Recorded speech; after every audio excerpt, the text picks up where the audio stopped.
Well, guys, in what was just mentioned as an afterthought in an article I covered the other day, it's now become the news itself, or should we say the headline of this article here. As I said in that video then, the idea of a referendum on net zero is completely pointless in my mind. Do you think these people would let us have a free and fair vote on that? Because I certainly don't. You have to remember, like I said in that video, after Brexit they didn't get what they wanted. They certainly didn't want us to vote to leave, as many of you know. Can you imagine if they even got the slightest inkling that we wasn't going to vote the way that the political class wanted? I would guarantee they'd cancel the referendum or something like that. But either way, it seems that there was actually a survey done on whether people would support a referendum on Boris Johnson's net zero plans before the next general election, which is in about 2 years from now. The Telegraph is running a story here. Public wants a referendum on Boris Johnson's net zero plans by the next general election. Which, yeah, once again, I would fully support there being a referendum, but as I've said before, I do not trust the political class in the slightest. It says the British public are in favour of a referendum on the government's new net zero proposals, a poll has shown. 42% of adults said they supported a vote on the plan, whilst 30% opposed it, and 28% did not declare a preference, according to a YouGov poll conducted earlier this month. It says when the don't knows were excluded from the result, a majority of 58% wanted a ballot on the issue.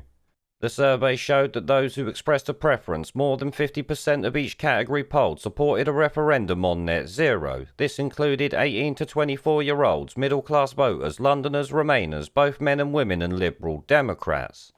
So shit, I'm sure you could say it's a broad spectrum of people and political views there that want this. This does not surprise me in the slightest. Though, given the shit show that occurred after the last referendum, it does make you wonder if the British public are gluttons for punishment. You know, do they like it or something like that? The 4 years of complete clusterfucks that went on after Brexit really did my nutting to the point where I actually created a channel. I dread to wonder how long we would have to battle for anything we voted for in a referendum on this, because at the end of the day, the political class are going headlong into this, as you know. But also that we're building back better together. And building back greener, and building back fairer, and building back more equal, and how shall I, more, in a more gender-neutral and perhaps a more feminine way.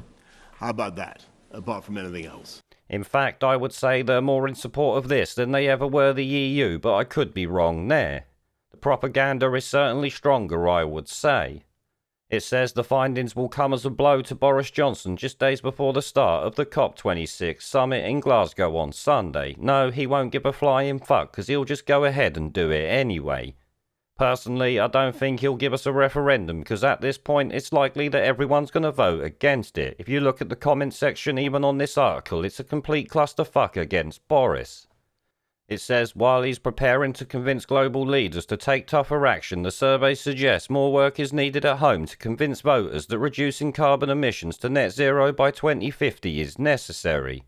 No, it's not that he really has to convince them. He has to convince them why they're doing it. When you think about China and all the rest of these countries that are not, they make like 37 and 10% of the fucking pollution, and they're trying to get us to stop our 1%.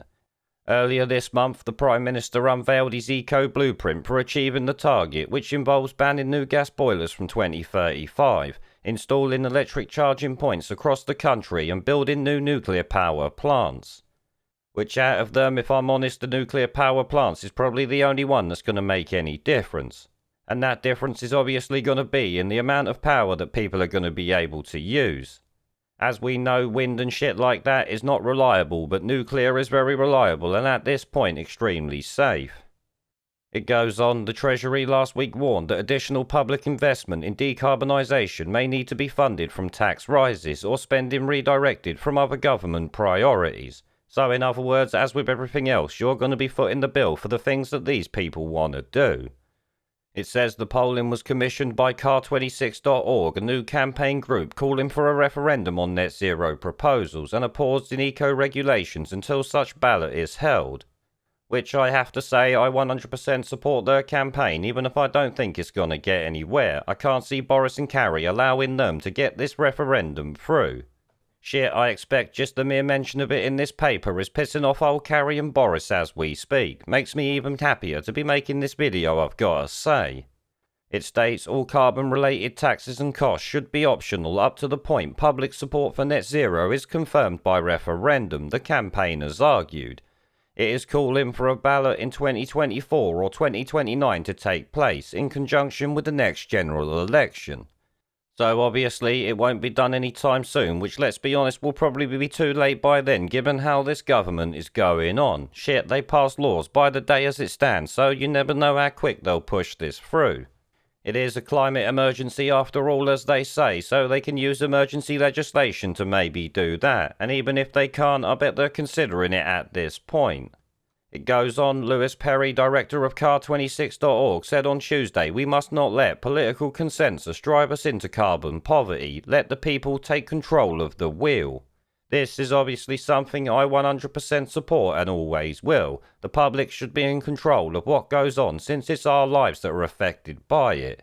These rich tosspots can just evacuate or do whatever they fucking want when the shit starts hitting the fan. We're all stuck here in the shit, as you know.